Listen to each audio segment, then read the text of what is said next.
Well, guess what? The gray zone has been censored. Here it is. Their coverage of Israel's assault on Gaza. The video was called "Palestinian Journalists Targeted by Israel in Gaza Speak Out." And boy, those violent journalists and their aggressive typing, right? They're probably using their USB mics, which is that's a clear sign of a terrorist. Oh, yeah. We published a video interviewing 2 journalists in Gaza, and YouTube removed it, claiming it violated its policy on violent criminal organizations. What in the F? Does Google consider Palestinian journalists to be criminals? Corporate censorship is a huge threat to the freedom of press and speech. Wow. Wow, that's what so here it is. It says this video has been removed for violating YouTube's community guidelines. And there it is. What are those community guidelines? It's Palestinian journalists targeted by, there it is. And it says that it's available to you now, but it's going to be removed entirely within 7 days. So only the gray zone could view that.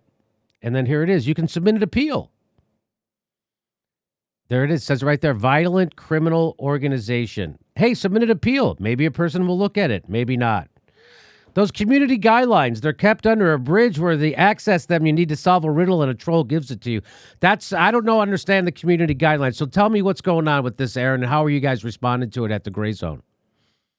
Well, the video, as we're speaking, it was just recently reinstated. It was never specified exactly why it was removed. There's like a bit of a shot, like some B-roll of some Hamas militants with weapons.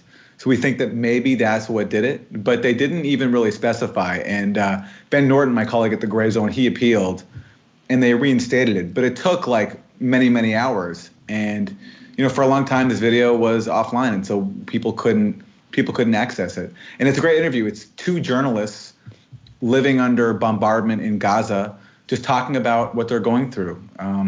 One journalist who works for Al Jazeera, he just had his office blown up with the Israeli strike on that building. This is the second time, I think, that his office has been destroyed by Israel. He was talking about what life is like under bombardment. And for some reason, YouTube decided that this somehow violated a policy of relating to violent terrorist groups. It doesn't make any sense. Hey, Aaron, and I don't know if this was mentioned yet, and I apologize if I missed it, but where did this video take place? In Gaza. Okay. All right. Because... Yeah. Well, I've noticed a trend where it's like whenever it's firsthand reporting in a location talking about that topic, that seems to be when they take stuff down. It's when people are going to protests, when people are going to different events. That seems to be when they're taking stuff down. So what YouTube, let me just say, if I could jump in, what YouTube has said, the reason why they throttle and do things like they did to Gray Zone and why they do it to Jordan Cheriton and why they do it to everybody, the CEO of YouTube said that, well, we like people like them are it's easy to do a news report from your basement, but we like to prioritize reporters who are actually on the ground. Well, that's not true. Because whenever you have firsthand reporting on the ground, they immediately censor it. They did it to Jordan. They did it to Convo Couch. They did it, and they're doing it to the Gray Zone all the time. Here is another example. They have firsthand original reporting, something YouTube said we don't do, which is why they could degrade and throttle our channels because we're not doing that. But of course we are. Of course, people like Aaron are doing that. People like the Gray Zone, people like Jordan Sheridan, people like the Convo Couch. And we often go out and do firsthand reporting on the ground, too. So go ahead, Aaron, speak to that.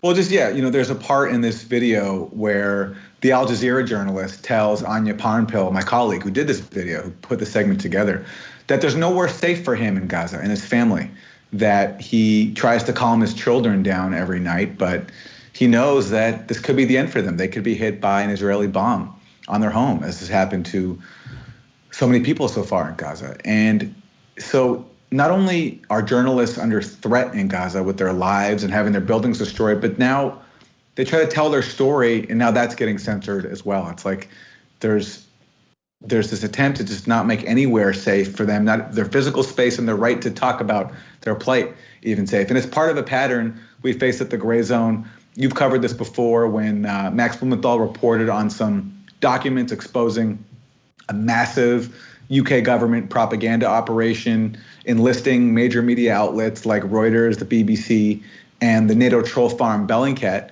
When we tried to share that article, all of a sudden Twitter invented this hacking warning just for us. So if you try to share the video on Twitter, there was this warning that you might be sharing hacked material.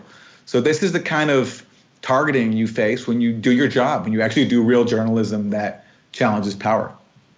And even though that video has been reinstated, what people don't realize is that the first hour or two of your video being up is the most important as far as the algorithm, meaning how many people click on it, how many people give it a thumbs up, and how many people comment on it. That's all goes into the algorithm, and it informs the algorithm on how much they should recommend this video to not only people but your own subscribers, right? So that it will let them know how, and so by them taking it down, it totally screws that video on the algorithm. So now it'll be so that's another form of suppression. So now that video will be suppressed, and it will get maybe a tenth of the views it should have gotten. Mm-hmm. And so that's just another, that's our bad. We made a mistake. But they'll never make that mistake with CNN, Fox, Vox, or MSNBC, or any of the establishment. They'll never make that mistake with them. They'll never take down a video of MSNBC saying there's weapons of mass destruction in Iraq. They'll never take that video down.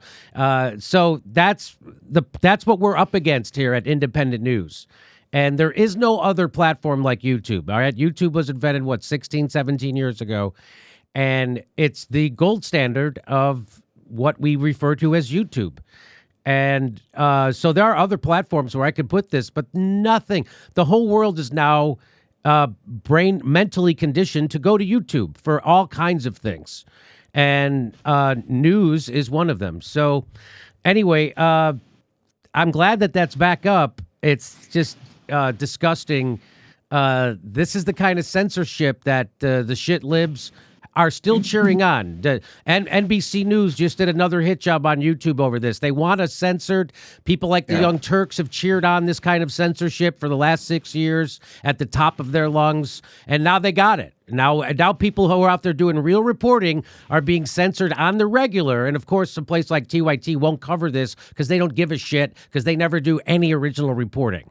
So there you go. Well, and by the way, Jimmy, let me say, when Anya's video got re-uploaded or got reinstated, I was looking at it and it was frozen. Its view count was frozen for like multiple hours. So even though people were watching it again, its view count wasn't updating. So even when they put it back on, they were still freezing it in some way. And so, and obviously if your view count doesn't go up, then that's going to diminish the reach of it, its place in the algorithm, how many people are sharing it. So it does have an impact. And I should mention, I just joined a new service that's called superu.net. It's an alternative to YouTube, and I'll be putting my videos there as a backup because, look, if you're making content that's like somewhat independent and skeptical of prevailing narratives, then you have to have a backup for yourself because you could face censorship at any moment. It's something that we're all facing. So it's important to develop alternatives and use them when we can. But at least thankfully in this case, this video has been reinstated. Funnily, I also interviewed at the Gray Zone a Hamas official, which we published yesterday, and that wasn't removed, which makes me think that this is just kind of random. It's like, it's not even, I don't even know if there's a person behind these decisions, whether some bot just decides that Anya's video for some reason has to be taken down. I don't even know if a human being made that initial decision, because according to their standards about this violating, policies against violent terror groups, according to the U.S. government, Hamas is a violent terror group. It is a violent group. So by that rationale, you could maybe see how an interview like mine with a Hamas guy could be censored, but it wasn't. So this could just be a bot doing this on behalf of YouTube. What is the URL on that superu.net? Is it superyu.net? superu.net, like the letter U. Unfortunate. Super U, the letter U instead of the word U. Maybe they can get the domain. I don't know. But and you know, why.net? yeah. Why dot? Oh, here it is. Okay, look, there it is. Yeah. Okay. And it's just, and there's, you know, it's a part of a growing network of backups and alternatives to YouTube. But as you say, it's a tough market because YouTube just controls everything. And there is, at least right now, no major alternative to it. All right. Well, I'm going to be putting my stuff up here too. superu.net. So super, the word super, the letter U, .net.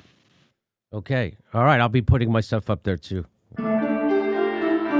Hey, everybody, this is the part where I tell you where all our live shows are, but there aren't any. And then this is why I tell you to join our premium program and get extra content, but nobody's got a fucking job. So just enjoy the video.